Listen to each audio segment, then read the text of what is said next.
ನಾನು Karnataka state gynaecology association president ಆಗೋದ್ರಿಂದ ತುಂಬ ಪ್ರಯಾಣ ಮಾಡ್ತೇನೆ. ಲಾಸ್ಟ್ ವೀಕ್ ಬೀದರಲ್ಲಿ ಇದೆ, ಅದರ 2 ವಾರ ಹಿಂದೆ ಉದಯಪುರ, ಜಯಪುರ.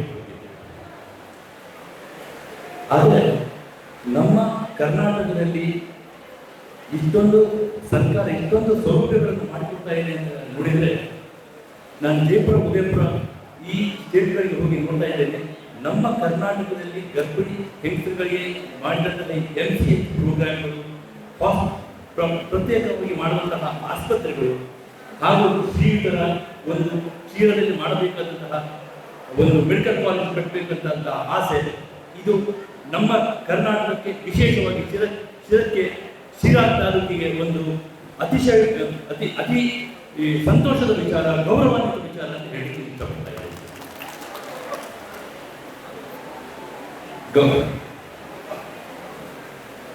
ಪ್ರೀತಿಯ ಬಂಧುಗಳೇ, ಬಸರಿ ಹೇಳುವಂಥದ್ದು ಒಂದು ಅತ್ಯಂತ ಪವಿತ್ರವಾದಂತಹ ನಿಮ್ಮ ಜೀವನದ ಪ್ರಯಾಣ. ದೇವರು ಒಂದು ಹೊಸ ಜೀವವನ್ನ ಈ ಭೂಮಿಗೆ ತರಲಿಕ್ಕೆ ನಿಮಗೊಂದು ಅಮೂಲ್ಯವಾದಂತಹ ಒಂದು ಅವಕಾಶವನ್ನು ಕೊಟ್ಟಿದ್ದಾರೆ. ಇದು ಎಲ್ಲರಿಗೂ ಸಿಗೋದಿಲ್ಲ.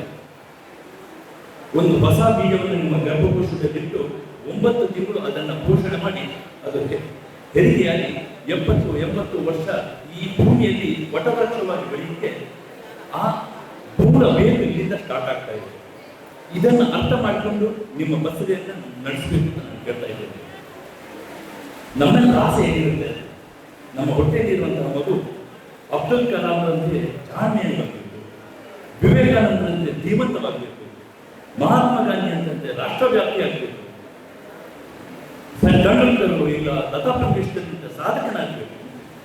ಇದು ಸಾಮಾನ್ಯವಾಗಿ ಪ್ರತಿಯೊಬ್ಬರು ಬಯಸುವಂತಹ ಒಂದು ಆಸೆ. ಈ ಆಸೆಗೆ ನನ್ನ ಕೊಡುಗೆ ಏನು ಅಂತ ಹೇಳುವಂಥದ್ದು ನೀವು ಮನಸ್ಸು ಮಾಡಿಕೊಳ್ಬೇಕು. ದಯವಿಟ್ಟು ಹೇಳ್ತೇನೆ, ಬಸರಿ ಎಂದರೆ ಜಾಸ್ತಿ ಟಿವಿ ನೋಡಬೇಡಿ, ಮೊಬೈಲ್ ನೋಡಬೇಡಿ, ಈ ಕಂಪ್ಯೂಟರ್ಗಳನ್ನು ಜಾಸ್ತಿ ಬಳಸಬೇಕು.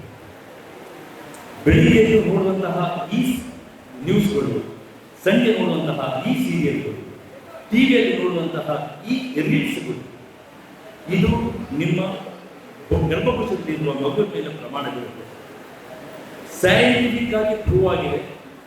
ನಿಮ್ಮ ಬಸರಿಯ 11ನೇ ವಾರದಲ್ಲಿ ಟ್ವಿನ್ಸ್ ಇದ್ರೆ, 2 ಮಕ್ಕಳಿದ್ರೆ, ಒಂದೊಂದು ಮಗು ಒಂದೊಂದನ್ನು ಪಂಚ್ ಮಾಡಿಕೊಡ್ತಾ ಇದೆ, ಆಟ ಆಡ್ತಾ ಇದ್ದಾರೆ. ನಾವಿನ್ನೂ ಬಸರಿ 12ನೇ ತಿಂಗಳು ವಾದ್ಯ ಬಗ್ಗೆ ನಾವು ಮಾತಾಡ್ತಾ ಇದ್ದೇವೆ. ಒಳಗಡೆಯಿಂದ ಮಗು ಒಬ್ಬೊಬ್ಬರಿಗೆ ಟ್ವಿನ್ಸ್ ಮಕ್ಕಳಾದ್ರೆ ಒಬ್ಬೊಬ್ಬರು ಆಟ ಆಡಲಿಕ್ಕೆ ಶುರು ಮಾಡ್ತಾ ಇದ್ದಾರೆ. Central it has been prove. ಅಂತಹ ಮಗುವಿನ ಚಲನವನ್ನು, ಮಗುವಿನ ಟೇಸ್ಟ್ ಪಟ್ಟು 12ನೇ ವಾರದಲ್ಲಿ ಸ್ಟಾರ್ಟ್ ಆಗುತ್ತೆ. ಮಗು ಕೇಳಿಸೋದು 14ನೇ ವಾರದಲ್ಲಿ ಸ್ಟಾರ್ಟ್ ಆಗುತ್ತೆ. ಮಗು ಕೇಳುವಂತಹ ಫಸ್ಟ್ ಸೌಂಡ್ ಯಾವುದು ಗೊತ್ತಾ? ತಾಯಿಯ ಹಾರ್ಟ್ ಬೀಟ್. ನಿಮ್ಮ ಹೊಟ್ಟೆಯಲ್ಲಿ ಮಗು ಗರ್ಗಲ್ ಮಾಡುವಂತಹ ಸೌಂಡ್, ಗುಡುಗುಳು ಸೌಂಡ್ ಮಾಡ್ತಾರೆ, ಆ ಸೌಂಡ್ ಅನ್ನು ಪ್ರತ್ಯೇಕ. ಈಗಿನ ಸೈನ್ಸ್ ಏನು ಪ್ರೂವ್ ಮಾಡಿದೆ ಅಂತ ಹೇಳಿದ್ರೆ, ನಮ್ಮ ಹಿಂದಿನ ಕಾಲದ ಅಭಿಮನ್ಯುವಿನ ಕಥೆ, ಚಕ್ರವ್ಯೂಹದ ಕಥೆ ಸುಳ್ಳು ಅಲ್ಲ ಅಂತ ಪ್ರೂವ್ ಮಾಡಿದೆ. ಇದನ್ನು ಯಾಕೆ ಹೇಳ್ತಿದ್ದೇನೆ ಅಂತ ಹೇಳಿದ್ರೆ, ದಯವಿಟ್ಟು ಹೇಳ್ತೇನೆ, ನೀವು ಮಾಡುವಂತಹ ಪ್ರತಿಯೊಂದು ಮಾತುಕತೆಗಳು, ನೀವು ಯೋಚಿಸುವಂತಹ ಪ್ರತಿಯೊಂದು ಯೋಚನೆಗಳು, ನೋಡುವಂತಹ ಪ್ರತಿಯೊಂದು ರೀಲ್ಸ್ಗಳು, ಟಿವಿಗಳು, ಸೀರಿಯಲ್ಗಳು, ಇದು ನಿಮ್ಮ ಮಗುವಿನ ಮೇಲೆ ಪ್ರಮಾಣ ಉಂಟು ಮಾಡುತ್ತದೆ. ಅದಕ್ಕಾಗಿ ಹೇಳ್ತಾ ಇದ್ದೇನೆ, ಯೋಚಿಸಿ.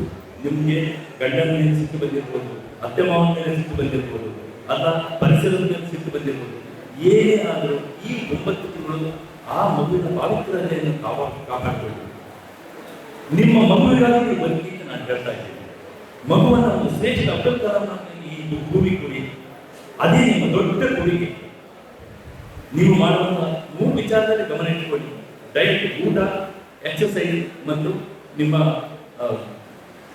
ಈ ಡಯಟ್ ಅಂತ ಹೇಳಿದ್ರೆ ಒಂದೇ ಮೆಡಿಟೇಷನ್. ಡಯಟ್ ಅಂತ ಹೇಳಿದ್ರೆ ನಮ್ಮ ಬರೀ ಊಟದ ಬಗ್ಗೆ ಅಂತ ನಾನು ಹೇಳ್ತಾ ಇಲ್ಲ. ನೀವು ಊಟ ಮಾಡೋದು ಹೇಗೆ ಮಾಡಬೇಕು ಅಂತ ಹೇಳಿದ್ರೆ, ಮಗು ನಿನಗಾಗಿ ನಾನು ತಿಂತಾ ಇದ್ದೇನೆ ಅಂತ ಹೇಳಬೇಕು.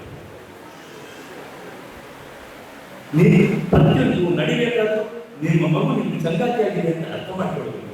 ಅವಾಗ ಏನಾಗುತ್ತೆ, ನೀವು ತಿನ್ನುವಂಥದ್ದು ಈ ಜಂಕ್ ಫುಡ್ಗಳನ್ನು ತಿನ್ನೋದು ಕಮ್ಮಿ ಆಗುತ್ತೆ. ನಿಮ್ಮ ಮಗುಗಾಗಿ ಹೆಲ್ತಿ ಫುಡ್ ಅನ್ನು ತಿನ್ನಲು ಶುರು ಮಾಡ್ತೀವಿ. ಇದು ಫುಡ್ ಬರೀ ಹೊಟ್ಟೆಯ ಫುಡ್ ಮಾತ್ರ ಹೇಳ್ತಾ ಇಲ್ಲ, ಮನಸ್ಸಿನ ಫುಡ್ ಹೇಳ್ತಾ ಇದ್ದೇನೆ. ಮನಸ್ಸಿಗೆ ನೀವು ಕೊಡುವಂತಹ ಈ ವಿಕಾರಗಳು, ಸಿಟ್ಟು ಬರಬಹುದು, ದುಃಖ ಬರಬಹುದು, ಈ ಎಲ್ಲ ವಿಕಾರದ ಸ್ವರೂಪಗಳನ್ನು ಮಗುವಿಗೆ ಪ್ರಾಥಮಿಕ ಆಗಿ ನೋಡಿಕೊಳ್ಳಿ. 9 ತಿಂಗಳು ನಿಮ್ಮ ಬಸರಿನ ಪಾತ್ರತೆಯನ್ನು ಕಾಪಾಡಿಕೊಳ್ಳಿ. ಇದಕ್ಕೆ ಈಕ್ವಲ್ ನಿಮ್ಮ ಸರ್ಕಾರ ಇಷ್ಟೊಂದು ನಮಗೆ ಸವಲತ್ತು ಮಾಡಿಕೊಡ್ತಾ ಇದೆ. ಯಾರಿಗಾದ್ರೂ ಬೀಟ್ ಬರದ ಹಾಗೆ ನೋಡ್ಕೊಳ್ಳಿ. ಕಾಲುವುದ ಇಮಿಡಿಯೇಟ್ ಪ್ರಾಬ್ಲಮ್. ತಿಂಗಳು ಚೆಕಪ್ ನಿಮ್ಮ ಮನೆ ಬಾಗಿಲಿಗೆ ಬರ್ತಾ ಇದ್ದಾರೆ ಆಶಾ ಕಾರ್ಯಕರ್ತರು. ತಿಂಗಳು ಡಾಕ್ಟರ್ ಚೆಕಪ್ಗೆ ಹೋಗಿ. ಕಾಲುವುದ ಬಂದರೆ, ರಕ್ತಹೀನತೆ ಬಂದರೆ, ಉಸಿರಾಟಕ್ಕೆ ತೊಂದರೆ ಆದರೆ, ಏನಾದರೂ ಸ್ವಲ್ಪ ಪೀಡಿದ್ದಾರೆ, ಇಮಿಡಿಯೇಟ್ ಡಾಕ್ಟರ್ಗಳ ಸಲಹೆ ನೀಡಿ ಉತ್ತಮವಾದಂತಹ ಒಂದು ಮಗುವನ್ನು ಈ ಭೂಮಿಗೆ ಬರಮಾಡಿಕೊಳ್ಳಿ ಅಂತ ಹೇಳಿ.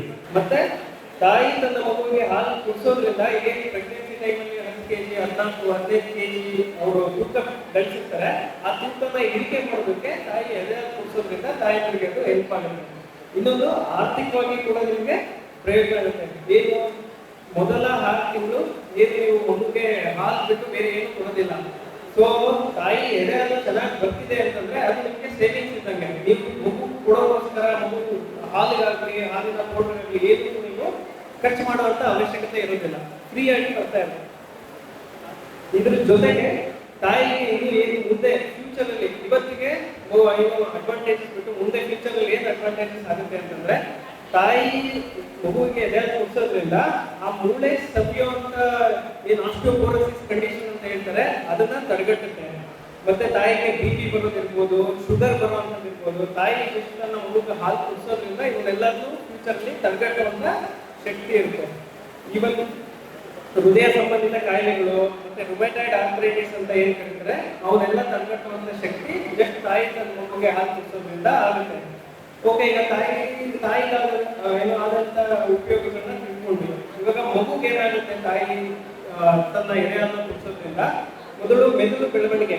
ತಾಯಿ ಎದೆ ಹಾಲು ಕುಡಿದು ಬೆಳೆದಿರುವಂತ ಮಕ್ಕಳುಗಳ IQ ತುಂಬಾ ಜಾಸ್ತಿ ಇರುತ್ತೆ.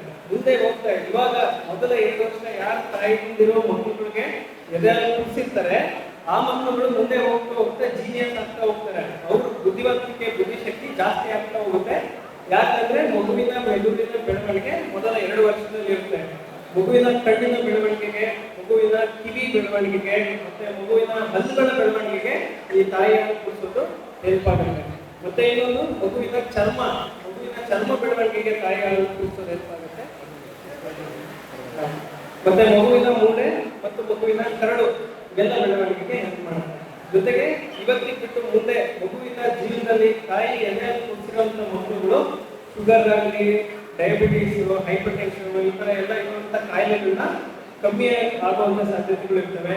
ಕ್ಯಾನ್ಸರ್, ರಕ್ತ ಕ್ಯಾನ್ಸರ್ನ ತಡೆಗಟ್ಟುವಂತ ಶಕ್ತಿ ತಾಯಿ ಎದೆ ಹಾಲಿಗೆ ಇರುತ್ತೆ. ಹಾಗೇನೆ ಈ ತಾಯಿ ಎದೆ ಹಾಲನ್ನ ಒಂದು ವ್ಯಾಕ್ಸಿನ್ ಅಂತ ಅಂದ್ಬಿಟ್ಟು ಕರಿಬಹುದು.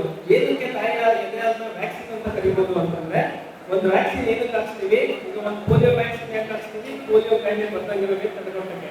ಒಂದು ಟೈಫಾಯ್ಡ್ ವ್ಯಾಕ್ಸಿನ್ ಏನಕ್ಕೆ ಹಾಕ್ಸ್ತೀವಿ, ಟೈಫಾಯ್ಡ್ ಕಾಯಿಲೆ ಬರ್ದದೇ ಇರೋಕೆ ತಡೆಗಟ್ಟಕ್ಕೆ. ಅದೇ ರೀತಿ ತಾಯಿ ಎದೆ ಹಾಲು ತುಂಬಾ ಕಾಯಿಲೆಗಳನ್ನ ತಡೆಗಟ್ಟಕ್ಕೆ ಹೆಲ್ಪ್ ಮಾಡುತ್ತೆ. ಸೊ ಆದ್ರಿಂದ ತಾಯಿ ಎದೆ ಹಾಲನ್ನ ವ್ಯಾಕ್ಸಿನ್ ಅಂತ ಹೇಳೋದು ಕೂಡ ತಪ್ಪಾಗೋದಿಲ್ಲ. ಹಾಗೇನೆ ನಮ್ಮ ತಾಯಿ ಹಾಲಿನ ಬ್ಯಾಂಕ್ ಅಂತ ಕೂಡ ಇದೆ, ಈ ಹ್ಯೂಮನ್ ಮಿಲ್ಕ್ ಬ್ಯಾಂಕ್ ಅಂತ ಅಂದ್ಬಿಟ್ಟು ಕರೀತಾರೆ. ಯಾವ ತಾಯಿಗೆ ಹೆಚ್ಚು ಹಾಲು ಆಗ್ತಾ ಇರುತ್ತೆ ಆ ತರ ತಾಯಿ ಹಾಲನ್ನ ಕಲೆಕ್ಟ್ ಮಾಡ್ಕೊಂಡು ಸೇಮ್ ನಮ್ಮ ರಕ್ತ ಯಾವ ರೀತಿ ಸ್ಟೋರ್ ಮಾಡ್ತಾರೆ ಅದೇ ರೀತಿ ತಾಯಿ ಹಾಲನ್ನ ಕೂಡ ಸ್ಟೋರ್ ಮಾಡ್ತಾರೆ, ಪ್ಯಾಕೆಟ್ಗಳಲ್ಲಿ ಇರುತ್ತೆ. ಅದು ಕೂಡ ಈಗ ಬೆಂಗಳೂರಲ್ಲಿ ಅಲ್ಲಿ ಕಡೆ ಎಲ್ಲ ಅವೈಲೇಬಿಲಿಟಿ ಇದೆ ಆಲ್ರೆಡಿ ತಾಯಿ ಹಾಲಿನ ಬ್ಯಾಂಕ್. ಯಾವ ತಾಯಿಗಳಿಗೆ ಕಮ್ಮಿ ಹಾಲು ಆಗ್ತದೆ ಅವ್ರಿಗೆಲ್ಲ ಅಲ್ಲಿ ತಾಯಿ ಹಾಲು ಅಲ್ಲಿ ಏನು ಹಾಲಿನ ಬ್ಯಾಂಕ್ ಇಂದ ಸಿಗುತ್ತೆ. ಈಗ ನಮ್ಮ ತಾಯಿ ಮಕ್ಕಳ ಆಸ್ಪತ್ರೆಯಲ್ಲಿ ಕೂಡ ಈ ತಾಯಿ ಇದು ಹಾಲು ಉಳಿಸುವಂತ ತಾಯಿಗಳಿಗೆ ಹೆಲ್ಪ್ ಆಗಬೇಕು ಅಂತ ಅಂದ್ಬಿಟ್ಟು OPD ಜಾಗದಲ್ಲಿ ಜನಗಳು ತೋರಿಸ್ಕೊಂಡು ಬರ್ತಾರೆ. ಮತ್ತೆ LIC ತಾಯಿ ಹಾಲು ಉಳಿಸೋಕ್ಕೋಸ್ಕರ ಅವಶ್ಯಕತೆಗಳನ್ನ ಮಾಡ್ಕೊಡೋದಾಗಿದೆ.